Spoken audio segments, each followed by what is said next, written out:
Authorities are now coming down hard on owners of dilapidated and dangerous buildings in Johannesburg's inner city. This is in the wake of the recent collapsed building and unexpected fires. Now, according to the city, a task team of urban management, emergency management services and building control officials have set out to document those that are structurally flawed. Now, this is at the back of the terrible fire at 80 Albert Street that has so far claimed nearly 77 lives. Let's get more details now on this and speak to Dr. Mpho Phalatse, former City of Johannesburg's Mayor, Mark Heywood, Maverick citizen editor, as well as the Johannesburg Property Owners and Managers Association General Manager, Angela Rivers. Good afternoon to you all. Thank you so much for your time. I'll start with you, Dr. Mpho Phalatse. How much of what we are seeing is as a result of what has been termed the revolving door of leadership and institutional failures in the City of Johannesburg? Dr. Phalatse, I think you are on mute. Apologies. No problem. Thank you for having me, and good afternoon to your viewers as well. In 2019, this same building, 80 Albert Street, was identified by Environmental Health as a bad building. You'll recall that the city's health department used to run a clinic in that same building. In 2017, we even launched the extended hours program. 80 Albert Street was in the top 5 clinics where we launched this program. Out of 80 clinics in the city, of course, we continued to roll it out to over 20 clinics in the 3 years that we were in office. But in 2019, Environmental Health said, this is a bad building. We cannot continue to operate a clinic in this building. I then went on an oversight visit with the health officials and concurred with the findings of Environmental Health. A decision was then made to close down the clinic. Mayoral committee approved this and council noted it at the beginning of 2019. Now, if you read the report that the health department took to council, it says that the building is to be handed over to the JPC, who's to work with Joshco. The JPC is the Johannesburg Property Company. They are the custodians of all land parcels and properties owned by the city. And Joshco is the social housing company. This was in recognition of the fact that there were illegal occupants in the building. Our jurisdiction at the time, or my jurisdiction rather, was just within health as an MMC for health, but we did notify the JPC and Joshco so they could act. What were they supposed to do? They were supposed to see to the removal of anybody in that building because the building was unsafe, and they were supposed to see to their temporary emergency accommodation as is required by law, and they were supposed to see to the securing of that building to prevent any further, preventing the type of thing that we saw happening, unfortunately, because of their neglect. And I'm going to come back to you because there was also the that cross governmental operation that was also underway during your tenure. And I wonder, as we talk about this further, what happened to that? But Mark, I'm going to come to you. This problem has been years in the making. We've seen dilapidated buildings and buildings that have been hijacked for years now. What, in your view, got us here? I think what got us here was neglect and denial of the problem, mixed in with some corruption and extortion and people who benefit from exploiting the vulnerability of poor people and the housing crisis. And then, of course, just the chaos of politics in the Johannesburg City Council in the last few years. I remember a decade ago, some research that was done by Médecins Sans Frontières, who were helping to set up clinics in the inner city, who reported exactly what we are talking about today, about the degradation, the humiliation, the overcrowding, the unsanitary conditions. So it is a political failure, first and foremost. We know in Johannesburg that we are a regional center for migration from within Southern Africa, migration from without Southern Africa. It's one of the most obvious things in the world to try to develop a housing policy that caters for people's legitimate needs to migrate, either because they're seeking the ability to live and to earn money, or because they're fleeing from countries around us. And Dr. Phalatse can probably confirm this, but Johannesburg City Council did develop an inner city housing policy and plan. I was talking to the people who were responsible for drafting it. It was approved in 2017 by the mayoral committee, but nothing has been done about it. And I'm told that that's actually quite a good plan, that it has provisions for emergency housing, it deals with the longer term need, et cetera, et cetera. So I don't think there's any mystery. I mean, we're going to have a commission of inquiry, it seems, into something that actually we pretty much all understand the root causes of. What we should be doing is fixing it. And I'm going to come back to that inner city plan. But, Angela, one of the things that has been spoken about here is around the will to be able to deal with what is unfolding before our eyes. Is it an issue of helplessness from officials who simply don't know where to begin? Or is, as Mark says, the plan is there, simply not being implemented? Or is it people simply don't have the will to address this issue? So, I mean, I've personally been in the inner city for 20 years, and I've seen quite a few mayors. And in the last 8 years, I've been really active since I've been employed by Mpho. And I can say that every now and again, we get a mayor that's enthusiastic and exciting, and we get work done. Like Dr. Phalatse is a perfect example, and Herman Mashaba is another example. They're the two mayors that we've had in the last 8 years that have really tried to tackle and understand this problem. But I think that overall, and especially with the administrations in between those two mayors, there's just been a total lack of care and consideration and collecting their salary every month to do nothing.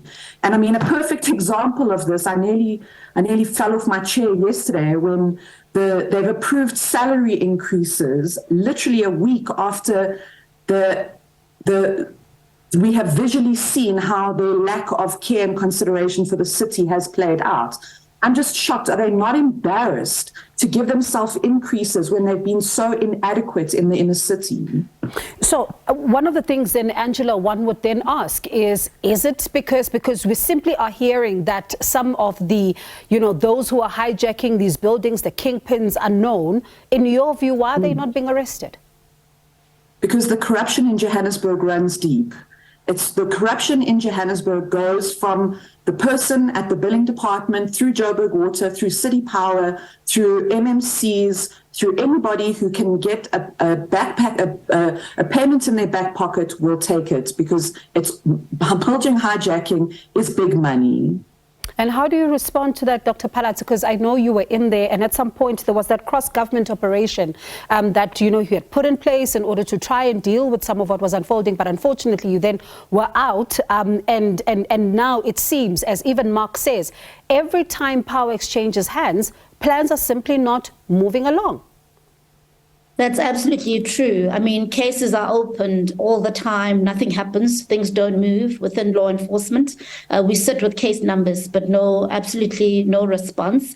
A good example of, again, culpabilities with the JPC, the Joburg Property Company. So what we did in our administration is we realized with city-owned properties that the JPC was a key stakeholder, but we realized that it was riddled with maladministration, with corruption, a lack of accountability, and we started working to clean up the entity, to even suspending the CEO. Unfortunately, each time we would be ousted, all our decisions would be reversed. This happened with the initial illegal ousting of the 30th of September. It happened again with the legal ousting of the 26th of January. And we see people just carry on, with absolute impunity. So there is a problem, as stated before, across the board. The politicians don't care. They've got their own agenda. They only react when there's a crisis like what we're seeing now. It's not as if they don't know what the problem is. We know what the problem is, and we know what needs to happen to resolve it. I had engagements with the Minister of Home Affairs, who was quite keen to work with the city, partner with us to help us beef up immigration capacity when we go into these buildings, because there are, competencies we don't have as local government. We can't process undocumented migrants, as an example. And those plans were in place, but we were ousted shortly thereafter. So we know what needs to happen, and we know where people have not done what they're supposed to, particularly the JPC. They've been protected. The current administration continues to protect maladministration and corruption within the JPC, and that has got to stop. And Mark, one of the things that we talk about is how when power changes hands in these various councils, it's the citizens who bear the brunt of this particular crisis. And we then are told no, but the work continues. But when you look at something like this particular fire, it goes to prove that what happens in that particular council leaves residents vulnerable. Absolutely. And the truth is, and it's visible when we have disasters like this, that the citizens of Johannesburg are suffering in multiple ways. You know, we don't know how many people live in these buildings. I don't know if there's a figure, but we also know that, you know, 15,000 people, I believe is the estimate, are living on the streets, are living in parks, are living in shelters.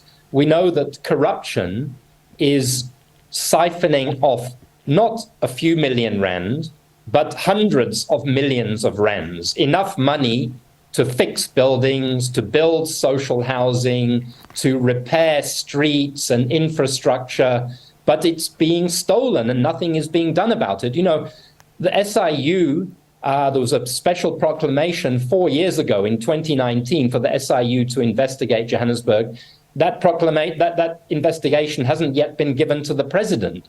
So, you know, we take so long in addressing these issues, and I think for reasons suggested by Dr. Phalatse, that there are vested interests in delaying investigations and so on. And for every day's delay, there is suffering and humiliation and indignity that people suffer.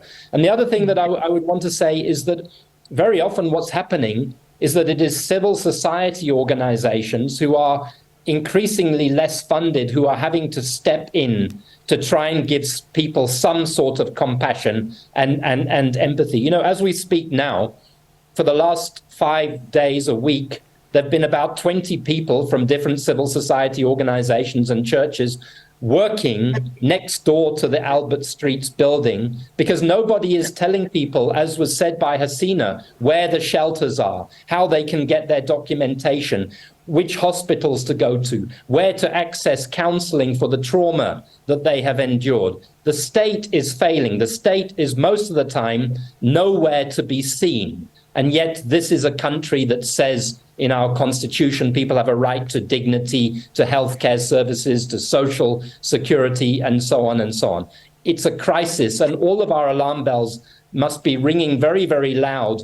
But, you know, what I'm scared about is we have this fire and we'll be forgetting about it in a week or two until the next crisis forces us to stare this issue in the face again. And it's quite sad, you know, to just even think about what has unfolded in the city of Johannesburg. You think about the fire at Charlotte Maclag, you think about what happened at Bree Street, you now see this fire.